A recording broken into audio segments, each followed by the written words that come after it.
Muy buenos días, queridos alumnos de sexto grado. Nuevamente y por este mismo medio nos encontramos para continuar con nuestra hermosa clase que es un arte, ¿verdad? Y un arte que es la literatura. No sin antes, como siempre, dando gracias a Dios por un día más de vida y porque siempre nos permite comunicarnos, siempre nos permite estar aprendiendo, ¿verdad? Cada día. Y bueno, luego de una semana ardua de exámenes, en la cual ustedes han volcado todos sus conocimientos, todo lo que en el transcurso a raíz de esta pandemia, de lo que estamos atravesando, han ido aprendiendo. Sin embargo, no nos hemos quedado atrás. Si bien es cierto, nos quedamos en casa, pero no nos quedamos atrás, seguimos aprendiendo, ¿verdad? Y qué mejor haciéndolo a través de un curso que es como arte, porque literatura es esto, el arte de la expresión verbal. Y espero que ustedes estén leyendo sus obras, de repente Las aventuras de Huckleberry Finn o Tom Sawyer, no sé, ustedes han elegido su obra para su exposición, ¿no? Conociendo siempre el género literario, ¿no? Para ver de qué forma o de qué manera o de qué se trata, está escrito la obra y de qué se trata la obra. Toda vez de que ya anteriormente ustedes en grado anterior han leído lo que son los cuentos. Es muy diferente a un cuento que a una obra. Un cuento es una narración corta, a una obra es una narración extensa, más larga, ¿verdad? Y así mismo vamos a encontrar dentro de esto, de los géneros literarios que tienen sus subgéneros o sus especies literarias, también es importante conocer las figuras literarias. Miren, las figuras así como usted, que es una figura, por supuesto, eso es una figura, que es una figura que hizo Dios, una obra de Dios, así como ustedes, chicos, ¿sí? Muy bien. Entonces, vamos a ver ahora lo que son las figuras literarias. ¡Qué hermoso! Miren, las figuras literarias son recursos lingüísticos, ¿sí? Recursos lingüísticos o de la palabra que los escritores utilizan para embellecer, utilizan para darle pues una mejor expresividad a lo que ellos van a escribir. Y estas figuras literarias se van a clasificar de dos maneras o de dos formas, como lo queremos llamar.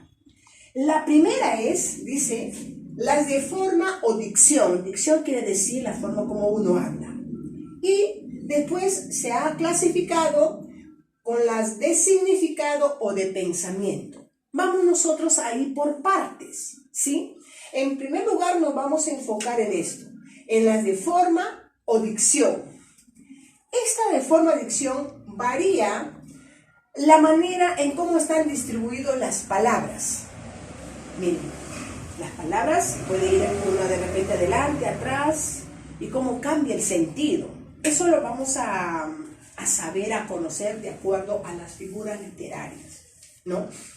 Esta de forma o dicción se subdividen a su vez en 6 grupos, ¿no? O en 6 formas, que viene a ser el hipérbato, el retruécano, la aliteración, la anáfora, el polisíndeto y el asíndeto, que lo vamos a ir viendo uno por uno para entenderlo mejor. El hipérbato, hiper viene de grande, ¿verdad? Hipérbato dice, altera el orden lógico de las palabras dentro de una oración. Esto de acá también se aplica en gramática o lenguaje. En primer grado, cuando nos dicen, ordena las palabras de la siguiente oración, para que te dé una oración en forma lógica. Esto lo aplicamos ahí, el hipérbato. Por ejemplo, mira, de verdes sauces hay una espesura. ¿Y cuál sería ordenándolo? ¿Cómo sería? Hay una espesura de verdes sauces. Esto lo aplicamos, ¿no? En primero, segundo grado, cuando nos dan, inclusive hasta el tercer grado también nos dan las palabras desordenadas y nosotros ordenamos las oraciones. Ahí está, el hipérbato. Dentro de las obras las encontramos, también las encontramos.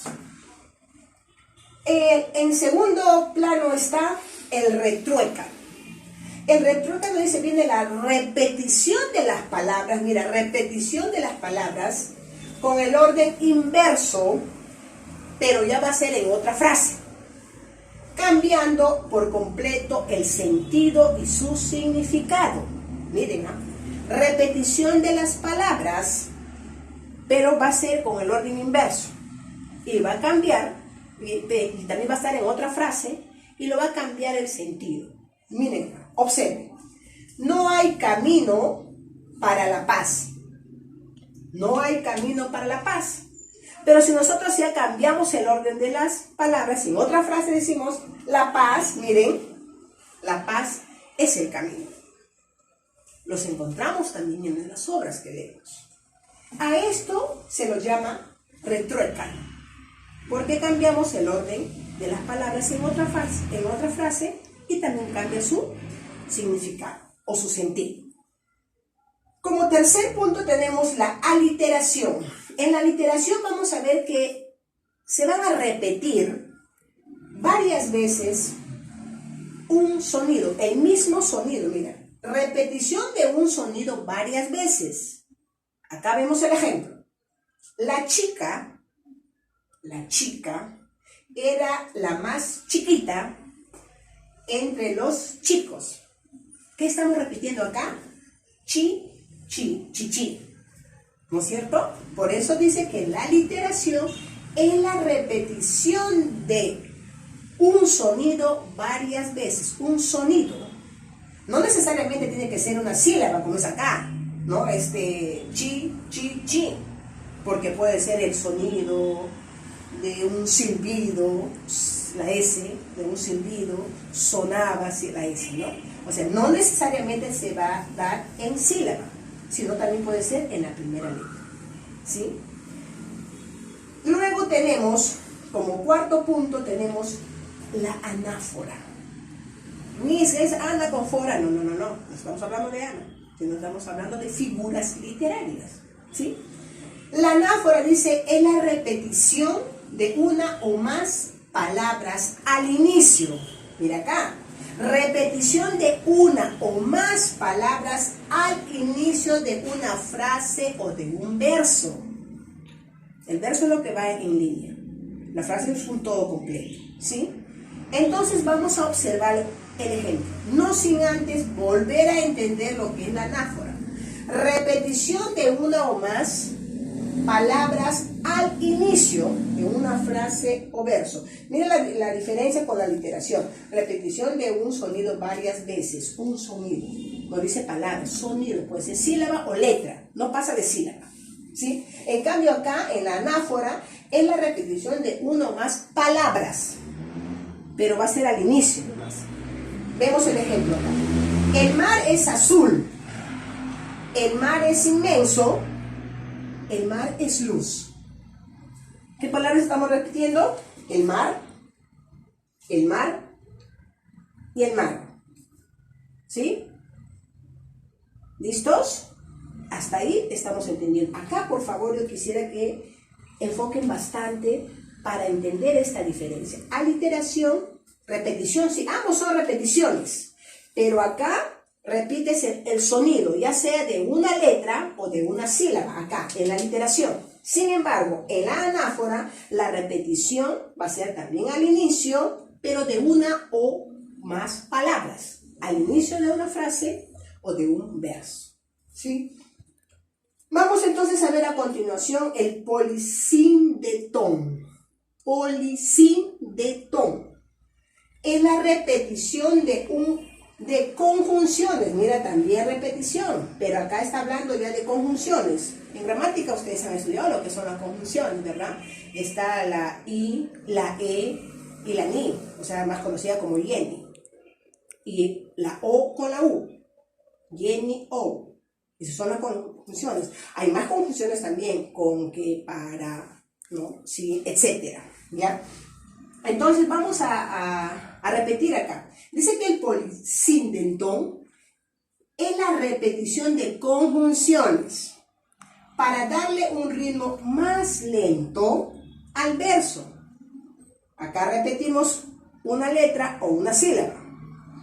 Acá repetimos una o más palabras al inicio de la frase o del verso. Miren. Y acá repetimos las conjunciones. ¿Para qué? Para dar lentitud al texto o a la frase que estamos diciendo. Por ejemplo, leemos acá. Shirley habla y habla y habla.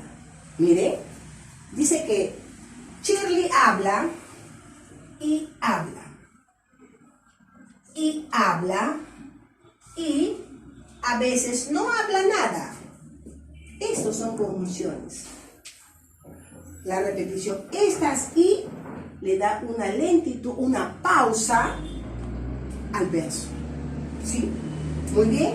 Y mire lo que sucede con el accidentón. Viene a ser acá lo contrario. Si acá utilizaba conjunciones, en el accidentón las va a omitir, o sea, no va a utilizar las conjunciones. A estas conjunciones la va a reemplazar por comas. Y tú sabes que las comas también le dan una pausa. ¿Sí? Entonces, observemos acá, dice. Ejemplo, acude, corre, vuela, traspasa a la alta sierra. Miren, acá el polisidentón utiliza conjunciones. El accidentón no las utiliza, las omite, pero mejor dicho, las reemplaza a estas conjunciones por las comas. Vuelvo a repetir, estamos hablando de las figuras literarias, que va a ser un recurso lingüístico o de la palabra que los escritores utilizan para embellecer, miren, para embellecer su obra. Y esto va a brindarles una mayor expresividad a su texto. Y esto de acá, estas figuras literarias se clasifican en dos. Las de forma o dicción, las de significado o de pensamiento. Nosotros hemos visto en esta clase las de forma o dicción, ¿no? Que viene a ser la manera de cómo están, distribuidas las palabras. Y estos son 6. El hipérbato, el retruécano, la aliteración, la anáfora, el polisidentón y el accidentón. Y si tú te das cuenta acá, mire, acá altera el orden y de acá para acá ya va a repetir y acá solamente las omite. Te voy a pedir por favor de que esto lo repases a la hora de copiar en tu cuadernito, repases en casa. ¿Para qué? Para cuando entremos a las de significado o de pensamiento, tú puedas encontrar la diferencia. Y en las prácticas calificadas puedas salir bien. Y asimismo también poder identificar qué figura literaria destaca en las obras o los cuentos que tú lees. Así como también los géneros y las especies literarias. Es muy importante conocerlo, ¿sí? Porque entramos nosotros de lleno a saber, a conocer la estructura o la forma de cómo están escritas las obras que vamos a leer. Y sobre todo también de qué se trata, ¿no? ¿Ok, chicos? Entonces, en la próxima clase estaremos con las de significado o de pensamiento. Y que quede bien claro en tu pensamiento que tienes que exponer tu obra. Los quiero mucho. Dios me los bendiga.